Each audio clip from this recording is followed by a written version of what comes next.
and welcome back to Survivor Hot Takes, or as the thing now says, Reality Hot Takes, because in a couple of weeks we'll be talking about Big Brother leading up to the premiere of the next season. As always, it's me, Coach Drew. Today I am AKA former Central Michigan University quarterback Gary Hogaboom, AKA Gary Hawkins. We are talking about Danni Boatwright and Guatemala. I'm joined today by Carly, another one of my friends from the very large online Survivor community, Survivor Big Brother community. Carly, I appreciate you coming out. Couple questions. One, favorite Survivor season. Two, favorite Survivor player. And three, Survivor hot take. Favorite season, kind of controversial, might be a hot take in and of itself, but it is One World, but merge on. We pretend pre-merge exists and merge on. Colton doesn't exist. Yes, okay. Yes, remove Colton and One World. Okay. Because seeing Kim dominate was just like so fun for me to watch. Kim is probably my favorite player ever. That's fair. And so is that your hot? So favorite players, Kim. I have a hot take as well. I have a million hot takes, but you're familiar with this hot take. My Survivor hot take that seems to make a lot of people mad is that I think Sarah is probably one of the best winners and players in general to have ever played Survivor. I think she's one of the most well-rounded all-around players. Yeah. I think she's the most likable human? No, but she makes a lot of people like her when she plays. So that's what's important. So in my top rankings, I think I have Sarah in my top 10 just because I love the social aspect of the game. I respect the social game, and for everyone that's been watching this part of the show, this series, I've gone on many rants about how I respect the social game and how I think that Michelle and Giuseppe and all these people are good at the social game. I think that Sarah perfected it because she also dominated with it. Like with Michelle and Giuseppe, they weren't looked at as dominant players. Sarah was dominant while also being social. As far as like, people didn't look at her as being dragged. People looked at what they're wrong, but people looked at Michelle and Giuseppe, Sophie as being dragged, but Sarah sat there and everyone, hated her because she took advantage of the social bonds that she made with these people. And I do agree with you on that. I do enjoy Sarah, the player, and I do think that she's one of the all-time greats as far as that aspect is concerned. But today we're talking about Danni Boatwright, winner of Survivor Guatemala, the lost season of Survivor. So I just want to ask you, when you first watched the season, what were your initial thoughts on Danni, and who did you think was going to win / who were you rooting for the first time you watched? So the first time I watched, it was suggested by a friend of mine to watch that season because they didn't tell me who the winner was, but they thought I would like the winner, just knowing the style of gameplay that I enjoy. So I actually thought that Guatemala was difficult to get through in the beginning, but that was mainly because Judd really bothered me, and some of the men that season really bothered me. But I liked Danni, but Danni gets the edit that we all know Danni is having, where she's very under the radar. In the finale, she even says she's so under the radar that she beat the radar, which is like, according to rumors, on purpose. So I liked her, but I don't think I really started to like her until, you see the whole Underdog thing where she comes in to merge. Clearly, the numbers are not in her favor, and she survives to the end. So I feel like as that started to happen, that's when I started to really like Danni and root for Danni. I didn't think she was going to win, though, just based on screen time. And based on screen time, I thought like Stephanie actually had a shot at winning. Or someone like Rafe I could have seen winning. Yeah. Yeah, I agree with that. So my winner pick was Cindy. I also wasn't the biggest fan of Judd and Jamie. I'm assuming those are the men that you were talking about.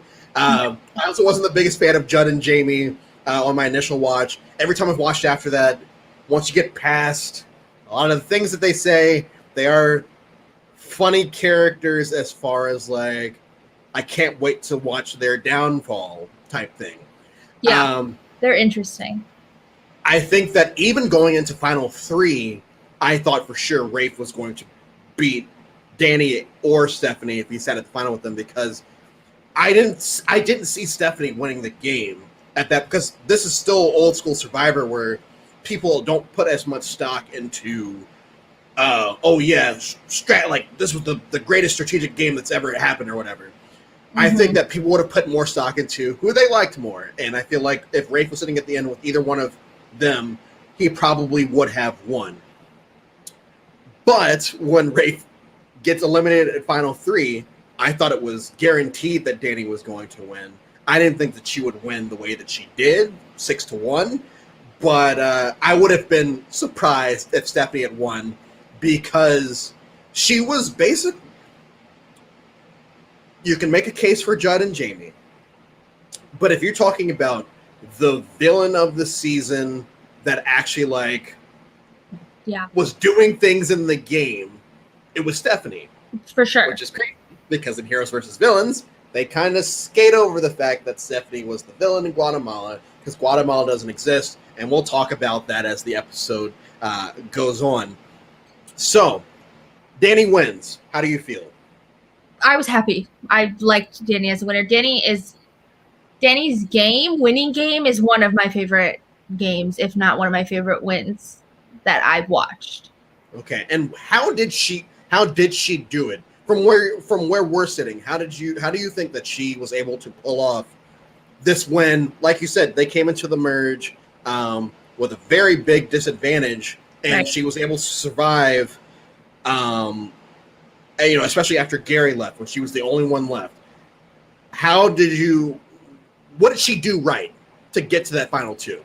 Yeah, so I think Danni had just a great understanding of tribe dynamics and how to use them to her advantage.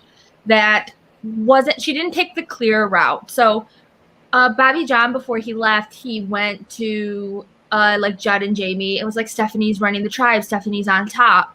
And they heard him, but they didn't care. It didn't matter to them.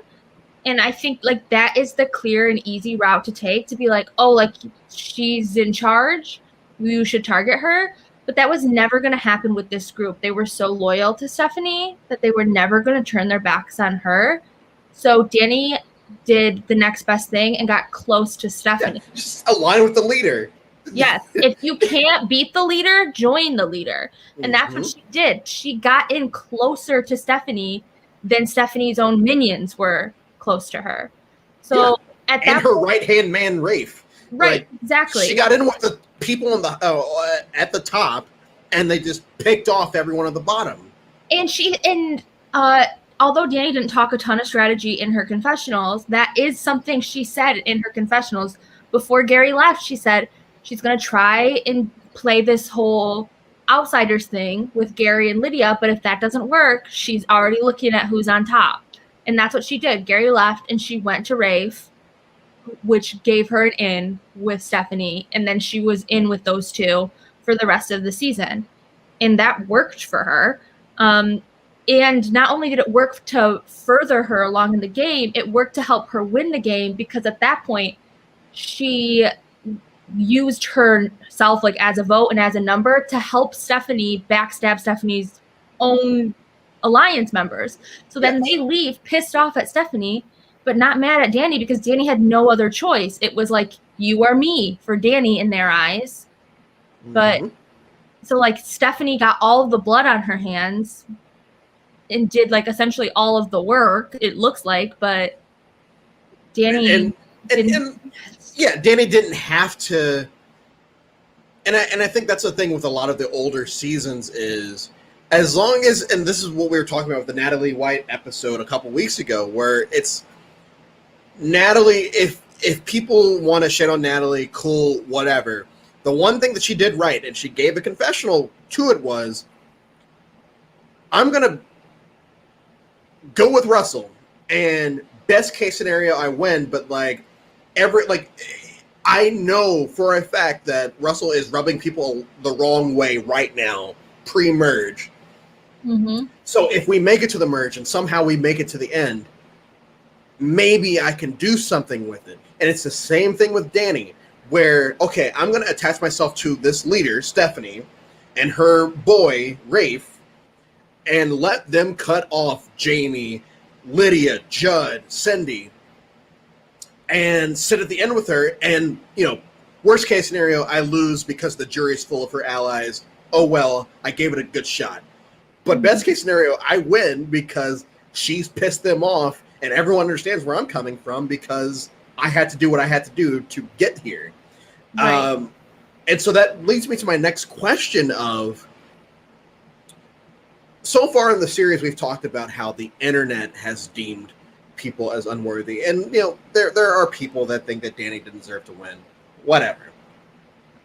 I feel like Survivor, the show, production, whatever, has done a pretty good job at burying both her and the season that she played on by, one, not bringing her back for another time until Winners at War, but two, not bringing anyone back from the season period except for Stephanie, but they don't refer to Guatemala when she's on Heroes vs. Villains. It's just, oh yeah, she was in Palau and she was by herself. Don't worry about Guatemala.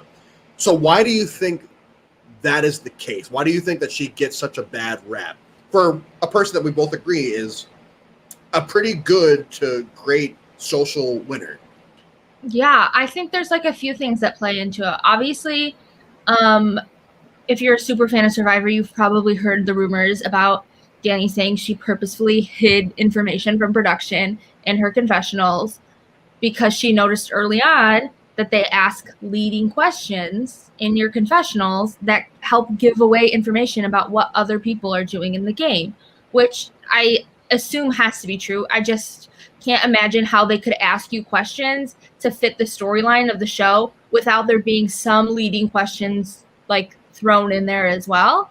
And if you're smart enough to like deduct or like put pieces together, then information about your game is going to get out there through production. Like, that's just what it is. I'm sure it happens every season. I think the other reason is Stephanie came into the season as like America's sweetheart. They were really like bagging on Stephanie coming in and doing that again. She was good for ratings. She was good for a good face of the show. It was still early on in Survivor where like it was mainstream and popular enough where being popular in Survivor meant like you could be popular in other various forms of media, which like brings in ratings and things. So having their America's Angel suddenly be the villain of the very next season, like months later, not even a year later, is not a great look.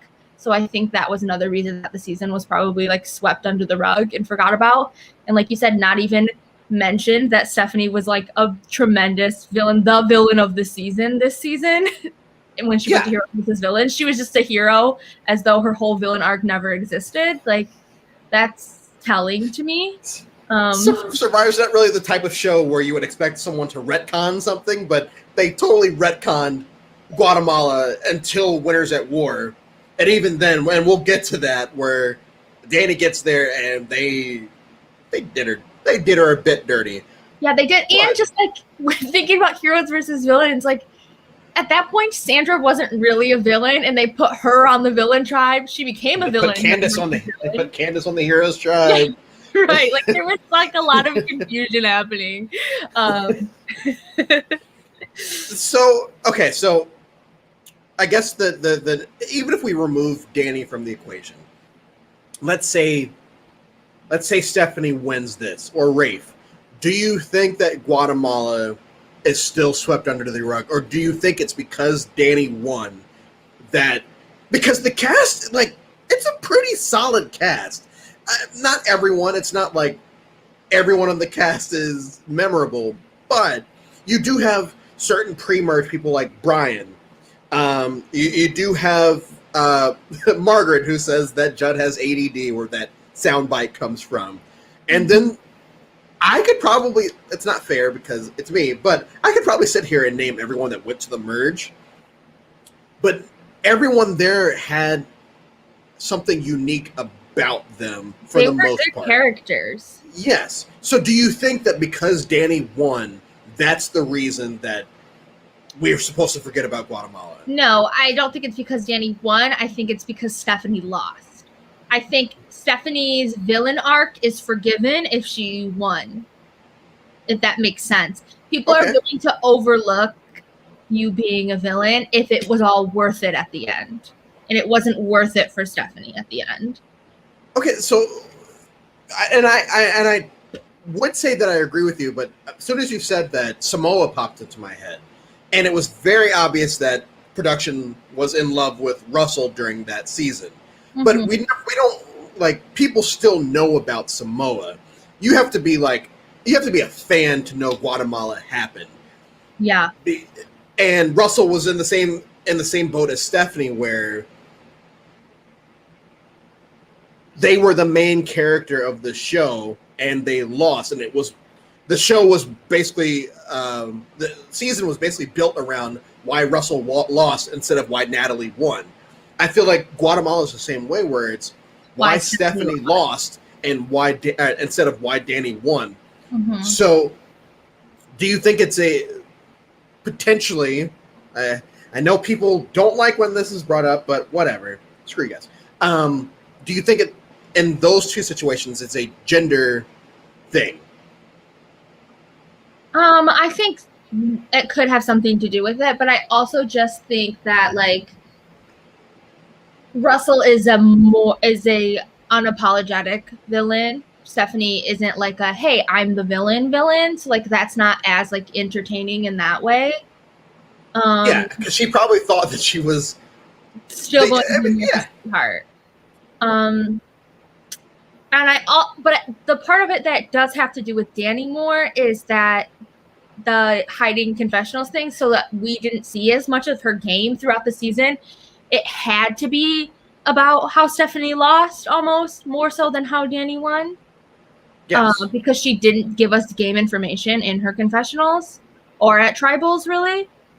So that's part of it as well. Like, you couldn't create a story about how Danni won because she didn't give production much to work with about how she won. So it had to be in a how Stephanie lost. And I don't think that was the story they really wanted to tell. It was like the story that they were left with. That's fair. And I would say that I agree with that. So, merge comes. We're picking them off. Bobby John goes. All these people are going. Brandon goes. We get to Gary finding the super idol, the first version of the idol that is not on the ground, like Judd says. It is in fact in a tree, and he plays it and survives another round and goes at final 7, I believe. So yeah, Bobby John went out the round that Gary played the idol. Okay, so Gary leaves next, and then we end up at final 6. Left next. Yes. Blindside, nice. So we get to final 6, and I think this is when, if you weren't paying attention to Danni up to this point, this is kind of where Danni becomes, we should be paying attention to this person. I know, obviously, every other time I've watched the season since then, I've paid a lot more attention to Danni because I know she wins. But I'll be honest, up until, I knew who she was because she was the one that called out Gary for being a football player and all that. Mm-hmm. But until the auction, basically, Danni was just a person that, she knows a lot of sports, and she had that first confessional in the first episode where men are stronger or whatever, because she wanted Bobby John on her tribe because men are stronger and blah, blah, blah, which was, very dated. But you start really paying attention to her at the auction. Mm-hmm. What happens between 6-1 that allows her, and if you want to go 7-1, that's fine too. But 7-1 or 6-1, what happens that has her sitting at the end against the leader of the big alliance on the season and pulling out this win? Yeah.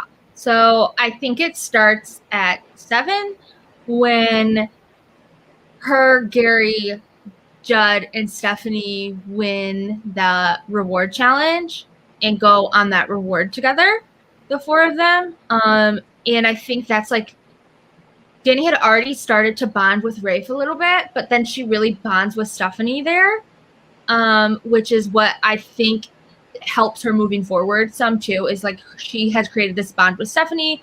They're like similar. They're like the two like young athletic women that I just think that they got along, and Survivor is about relationships and like personal connection, and she was able to create those personal connections with pretty much everyone, but being able to do it with Stephanie was important.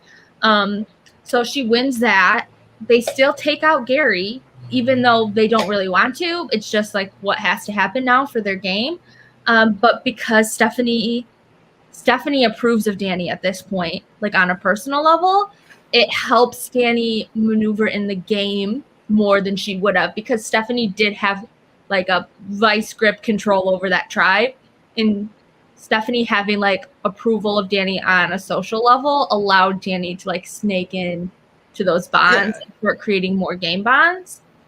So you see at the auction then, Danni is able to win the advantage. She buys the advantage, but not only that, she splits money with Rafe throughout the whole auction, and nobody is fazed by that, which I found like super odd watching as a fan, because like at that point they were all like, yeah, Danni's still next. Even though we like her, she's still next. So if that's the case, like why is somebody in my alliance helping her win food, which is like energy and so important in Survivor? And then with her extra money, she's winning this advantage for the next immunity challenge. Like, it was interesting to me that nobody was bothered by the fact that they were splitting money during that. Nobody called it out. Like, other people were splitting it, but Danni was the clear outsider. So the fact that it was never an issue was very interesting to me. From there, the advantage works. It was worth the money. She wins final 6, which is the first immunity she really, really needed. Because there was nobody else from Yasha left to take the fall if she didn't win. So she survives final 6. And that's where Judd goes home, right? Yes. Judd goes home. Survives final 6. Final 5. Scumbags. I hope you all get eaten by crocodiles. Scumbags. So then you would think, oh yeah, Danni's gonna go in final 5, like, because at that point, why wouldn't they take Cindy and Lydia? Yeah. Because it's Cindy and Lydia. Right. They all backstabbed the same people, like those 4 did together at that point. Yeah. And at that point, you also have Bobby John and Gary sitting on jury, who I would just have to assume would want to vote for Danni to win, because she's their last, like, Yasha underdog surviving. And if she gets to the end, that's a hell of a story. And then they get to feel like they're part of that story because they were also in her shoes. So I feel like you would just assume that they were going to be votes for her. So why would you not cut her at 5? Instead, Cindy keeps the car, and it's brought up by, I think, Cindy. Cindy. Why'd you do it? Why'd you do it? You were my winner pick. Right, and Danni definitely exploits that as well, being like, she could have given you guys cars, and she didn't. She kept it for herself. So then you see Cindy go. So at final 4, it's a no-brainer to me. You have to cut Stephanie, Rafe, or Danni, because you want Lydia in final 3. And then they cut Lydia because Rafe was not willing to cut Danni at that point. Stephanie would have cut Danni, I believe, if Rafe would have been on board, but he wasn't. So at that point, you cut Lydia, who was like the person you should want to sit against at the end. I don't know anyone in their right mind who wouldn't have wanted that.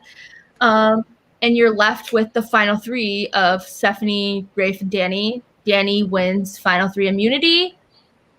Rafe backs out of his promise, tells her even though she promised to keep him to final two, she doesn't have to anymore because Stephanie cried and he felt bad.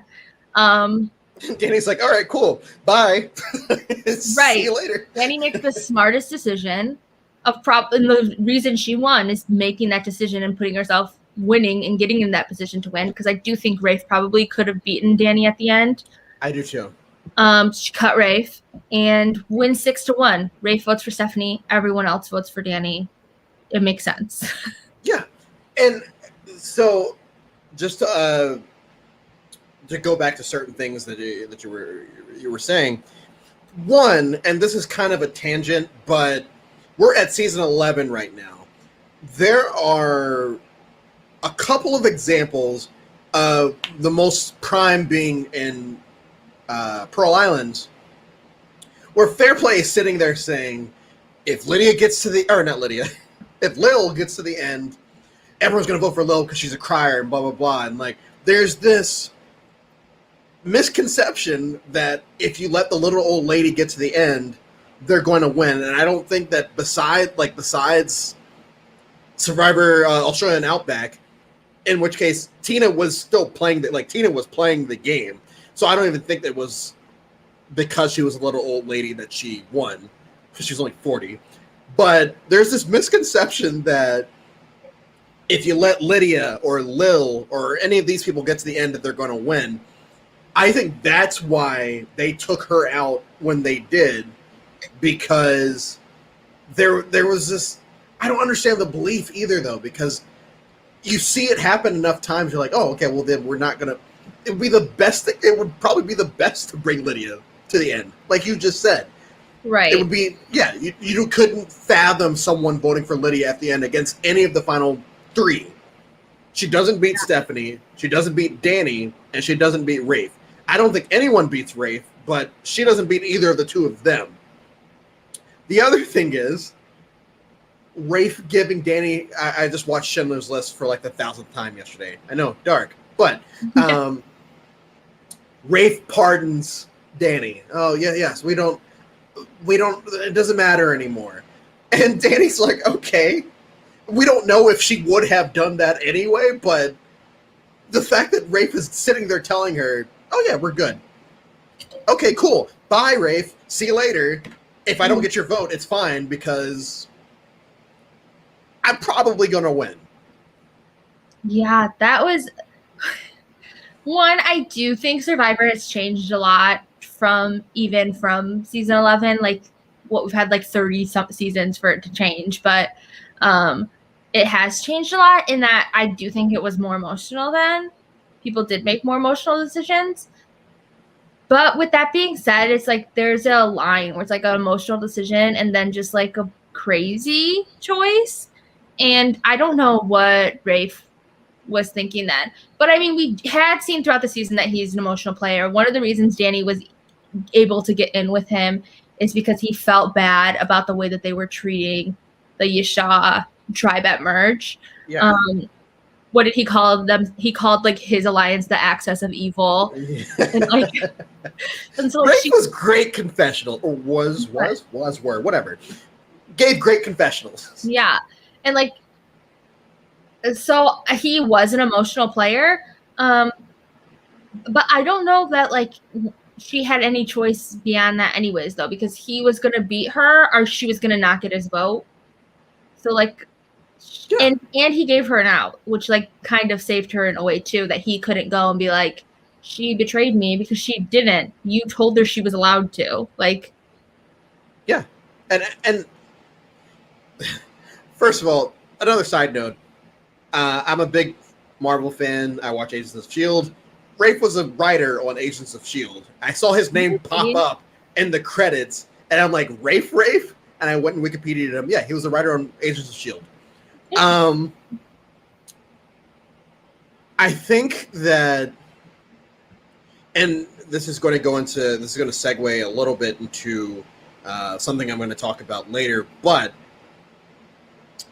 I look at Danni a lot like how I look at Vecepia from our cases, where they're at final tribal council, and if people are still voting along tribal lines, Vecepia and Danni should lose because they are outnumbered tribal lines wise by a large majority at final tribal. Vecepia wins 4-3, Danni wins 6-1. I think the fact that they were able to swing so many of the opposing tribes' votes to their side proves more than anything else that these people were social, that they were doing something. You can't do nothing and win the game. I feel like that is actually impossible. Now, if people don't want to love the social game, that's on them, whatever. But I do feel like you can't do nothing and win the game. And the fact that Danni and Vecepia were able to hit merge and be on the bottom and build these bonds with these people where they believe, like everyone else believed it, and sit at the final tribal against someone that should win based off how old Survivor is, where the majority of your old tribe is probably going to vote for you, and still pull out a win. That, more than anything else, proves that these people were playing the game. Yeah. And in Danni's case, that should prove to production and whoever the higher ups are that love to bury the season that, yes, our sweetheart didn't win. But up to this, I'm trying to think of another. Colby didn't win Australian Outback, and he was clearly America's sweetheart when that happened. You don't see people burying Australian Outback. In fact, most people look at Australian Outback as one of the best seasons ever. Whatever, that's fine. But the fact that Danni, hid information in her confessionals, and the fact that she did beat America's sweetheart, and the fact that it was portrayed that she wasn't out here doing everything. I do think that has screwed Survivor Guatemala to the point where, like I said earlier, we've only had Stephanie and Danni come back from this season. And I don't even count Stephanie because when she did come back, it was because she was from Palau. She was a hero because of Palau. I personally let me pull up my list so that people know that I'm not like sitting here saying that Danni's the greatest thing that's ever existed. On my winners rankings, she's 27. So I don't think that she's like the greatest thing that's ever happened, but I do understand why she won, and I do understand why Stephanie lost. And I'm glad that Carly is here as a actual big Danni fan, to say, yeah, Danni won because of all of these things. Now, as we transition to Winners at War. Okay. We get to Winners at War. I'm reading the cast, and I see, like, Danni Boatwright is one of the first names that pop out. It's like, wow, Danni Boatwright. Cool. They never had anyone back from Guatemala. Let's see how it goes. I thought that she did deserve to be on the season. I was just interested to see, one, how she'd be portrayed, but two, how she would play. And even if she was playing well, maybe they wouldn't portray her that way. Whatever. So what were your initial thoughts going into Winners at War? How did you think that Danni would do? I think that, like, my perception going into Winners at War was more what I wanted to see happen than what was going to actually happen. And I think I, like, underestimated just how much the old school versus new school lines were going to matter. I knew that, obviously, like, Rob and Sandra, like, Parv, like, people weren't going to let them get that far. And, like, I knew that was a no-brainer to me. But in my mind, I didn't see a reason why someone like Danni or Yul or, like, someone like those two couldn't get far. I feel like, Ethan, yeah. He's the only other old school person that I was like, okay, yeah, maybe. Right. I didn't see why those three didn't have a shot of getting far. based on the fact that like a lot of the newer school people probably didn't watch their seasons ever, didn't really know their game, so like that gives you some sort of advantage coming in. It would seem. But those lines did matter, and they mattered like very quickly, a lot quicker than I imagined they would have. And so I guess I was surprised a little bit by the outcome there. Yeah, I guess besides Natalie and Ty, oh no, not even Natalie and Ty, just Natalie, every other pre-merge boot was, I'm trying to make sure that I'm right, but I'm pretty sure every other pre-merge boot besides Natalie Anderson was an old school player. Yeah, I think you are right.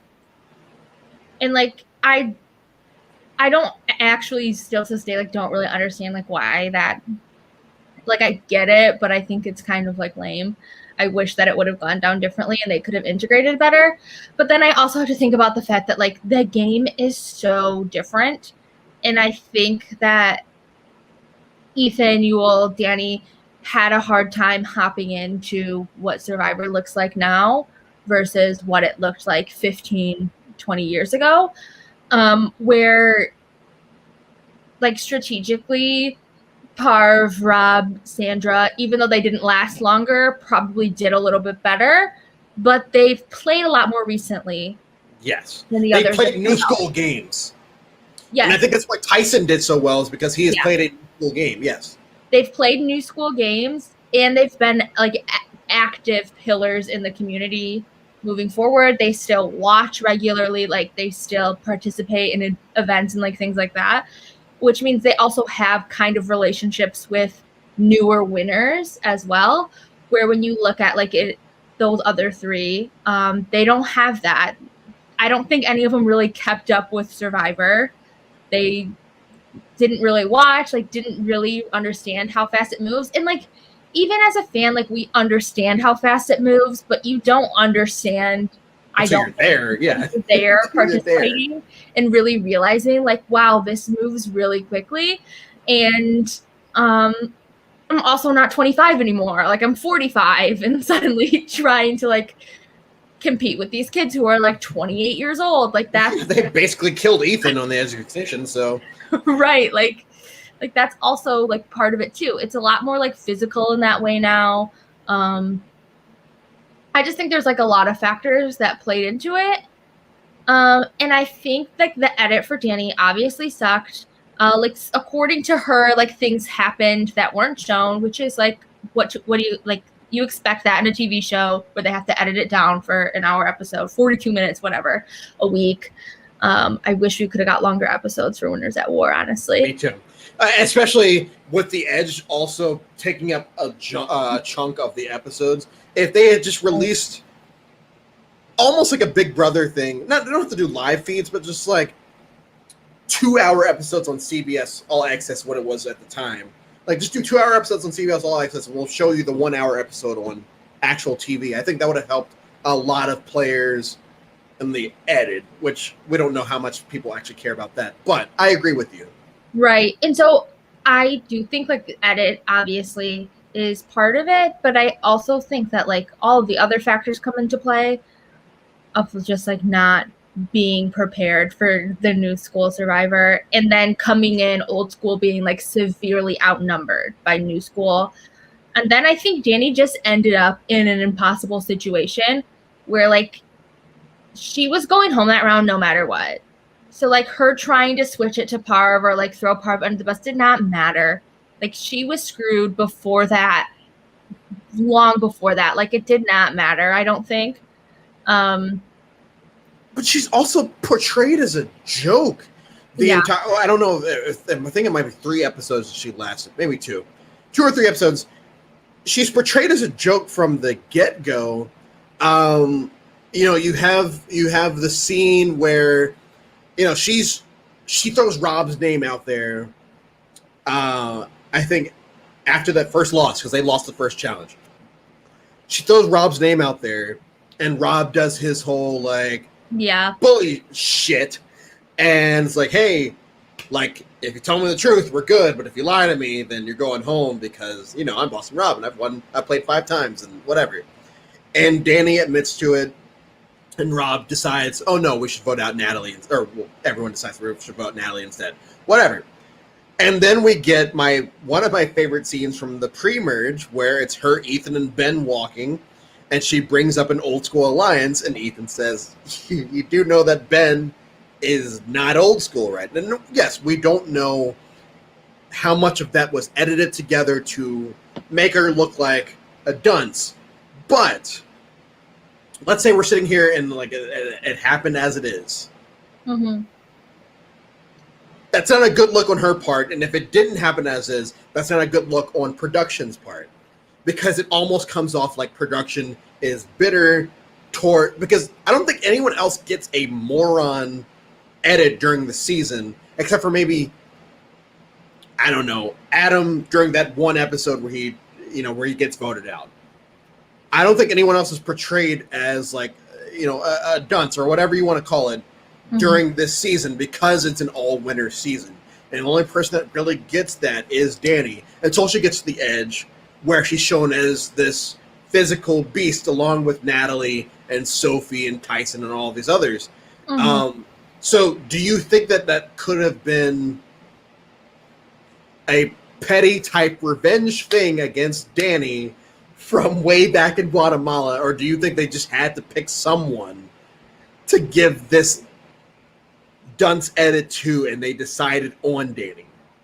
I don't think it's necessarily like a revenge thing, but I do think it's like we can make Danni look however we want her to look, because she doesn't have like casual fans are not familiar with Guatemala at this point. It's been 15 years, something like that. So it's like they're not really familiar. It was a season that they clearly like purposefully have swept under the rug. So it's like she was like a blank slate more than most of the other winners. And obviously she made mistakes. Like, I'm not going to sit here and be like, oh, she played great and this still happened. Like, no, like she was in over her head, and like that is what it is.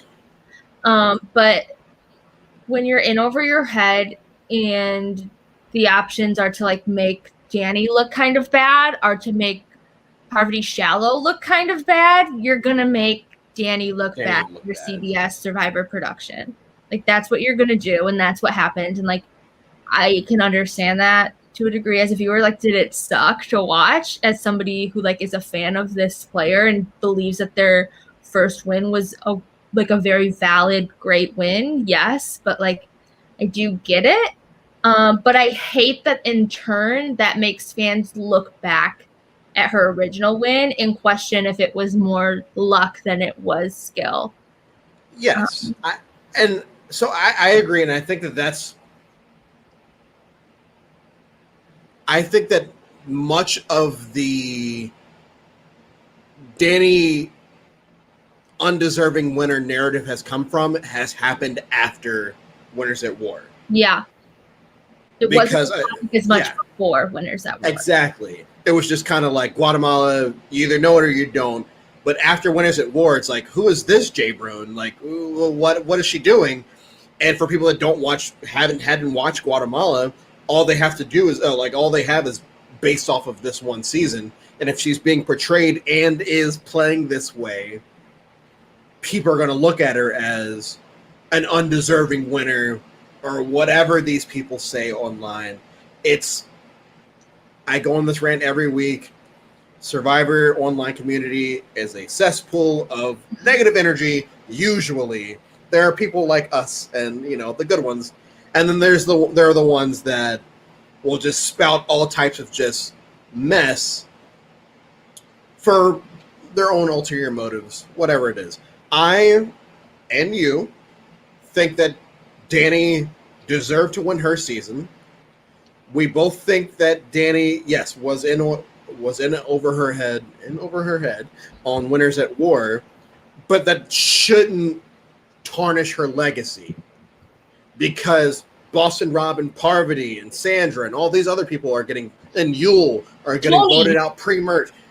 Well, they're getting voted out pre-merge. I'm talking about people that get voted out pre-merge. Oh, you're talking about Winners at War. I'm saying even just like in general, people have came back and have not done great. And I was like, Tony is a good example. Yeah, even if we're looking, All-Stars and Game Changers where they're voting out, and Here's There's Villains where they're voting out winners pre-merge. I don't think that should tarnish a legacy. But as I've mentioned before on the Sophie episode and the Michelle episode, it can definitely, up a player's stock in the eyes of the fan. It can work both ways. Yeah, it can, but I think what I'm saying is it should only work when the player work one way. Does like for editing purposes, though, the show can make it either way. Yes, because as I have mentioned in the last 3 weeks, Michelle and Sophie, I think more than anyone else on the season, proved the Downers wrong by how they played. Sophie was shown in full detail as being a strategic mastermind. Mm-hmm. Michelle was shown in full detail of being a social game player. Mm-hmm. Michelle's playing from the bottom the entire game, and she gets to the end, but it's not because someone dragged her to the end. It's just she was able to build enough bonds to escape all of these votes where she could have gone home. Right. And Sophie gets caught by a better strategic play in that episode. But up until then, I was fully convinced that Sophie was going to win the season. I was also fully convinced that she was going to win the season. Because I wanted her or Jeremy to win, but I don't look at the edit or whatever the fuck. I kind of just look at what I'm being shown, and I don't take notes on this person got this many confessionals or whatever. But I was convinced that Sophie was going to win the season because she was still playing kind of under the radar, but not as much as South Pacific. But she was also being shown as someone that knows what's going on, and she's getting these Machiavellian confessionals where she knows what's going on. So when she went home, I think that's when I was like, okay, yeah, Tony's gonna win, whatever. Yeah, that's when I did the same, by the way. But Danni didn't get that, and I think more than anything, that's what annoyed me about her on the season. Whether she was actually being goofy or not, that's fine. But I felt like in a all-winner season, everyone should have at least been shown as, even if it's just one confessional or one scene, oh, yeah, this is Danni Boatwright. She did this. Now watch her do this. Or this is, such and such. This is what they did then. This is what they're doing now. And I feel like Danni's the only one that, got outright screwed in that season as far as what we were shown. Yeah, I agree. I think, from an editing perspective, they have to create a story that makes sense of why she went out. And at the same time, you have to create a story for the other players, especially when they're editing, they know that Parvati goes early. So they have to give her this oh, she won this, this battle, because you can't put, I love Parv. She's amazing. I love her. But she is one of the faces of Survivor with Sandra and Rob. In my opinion, I think they're the 3 biggest faces of the show. And you can't put her on a season and not give her some sort of triumphant win and make her look good somehow. And with the footage that they have of her, I feel like they probably had limited options with how long she was there. And that's kind of her moment to shine. I feel other people's story arcs relied on Danni's story arcs being bad, and that's kind of part of it too. I'm sure she messed up. Never argue that she didn't mess up. Exactly. But I'm saying the editing, like you said, they didn't give her any sort of this is why she won moment, and I think that has a lot to do with having to make more important others look better. Okay. Because Guatemala is the forgotten season, and Danni is not considered a great Parvati, winners yeah, by CBS. a Parvati or a Boston Rob or whatever, and Right. yes.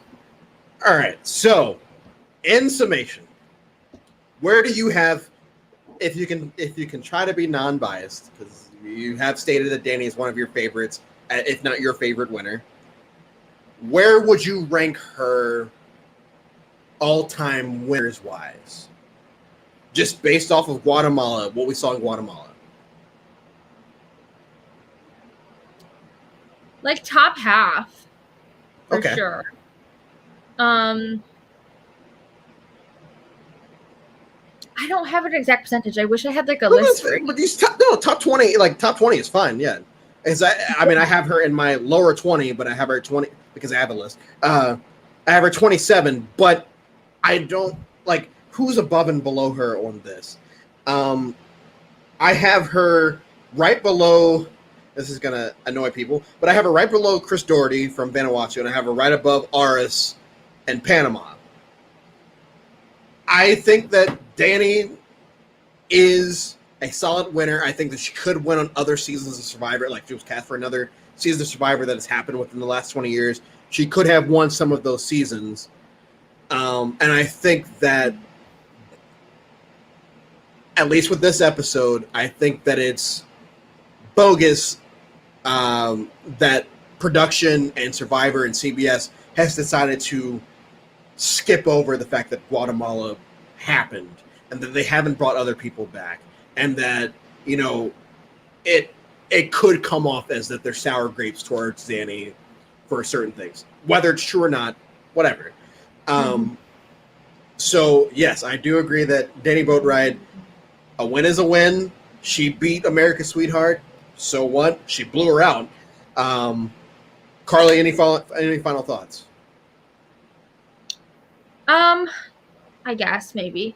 I just feel like top half. I want to elaborate on why I think she's in like the top 50% for me. Because I do. This is the point where I think that her being a woman has something to do with it as well. I would bring this up, but I know that you'll appreciate it. But what I would say is that, like, if you look back at like other underdog stories throughout Survivor, typically if it's like a male underdog, then you are rooting for them, which like we were rooting for Danni, but we weren't getting that same like underdog edit, which could be because of her confessionals, which is obviously going to be part of it. But I don't think it's acknowledged as much as like, if you think about like when Ozzy was an underdog and he was like winning challenges and like he was this ultimate underdog that everybody loved, like America fell in love with him, loved him.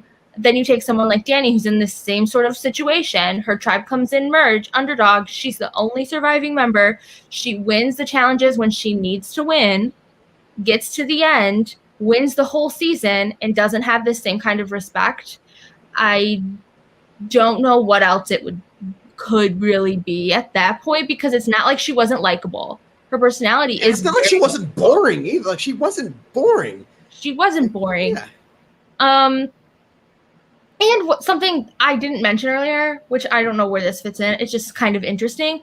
I think like Guatemala did give us this like why Stephanie lost story arc that was interesting and was foreshadowed throughout the season. Every time Danni and Stephanie went head to head, like pre-merge in like the pre-merge challenges, tribe challenges, they went head to head a lot, and Danni beat her every single time, which was like a very interesting fact when you rewatch the season. Like when they were playing that like basketball type game, Danni was just dunking on those other girls. Like she was head to head with Stephanie the whole time, and they kept showing things like that throughout the season where she was winning. Which should have been like some sort of clue to how the end was going to go, even though I don't pick up on it until I do a rewatch. Yeah. But I don't know. I feel like these are all things that are ignored. I don't know how to explain it, I guess. It's fine, but I think the moral of your story, if I could sum up all of that, is she deserves better. Yes. And that you think that she is a top 20 winner. She's in the top half. looking past the fact she's your favorite, you can also sit there as a non-biased party and say she is one of the top 20 winners that's ever played the game. Right. Danni's game is one of my favorite games. Kim Spradlin is my favorite winner, but Danni's game is one of my favorite games because it shouldn't have been able to happen, and it did. And I don't think that like we recognize that enough, that it doesn't make any sense how she got to the end, except that she did it. Exactly. So a couple of things before we head out. This is part 4 of the series. Now, this is still going to be a 5-part series. And I know I told you guys last week that this episode was going to be based around Vecepia, who I think is the most underrated winner of all time, all that jazz. And we will do a deep dive into Vecepia because she deserves the credit. I've already done my Marquesas episode a couple months ago. So Vecepia will get her time to shine on this show.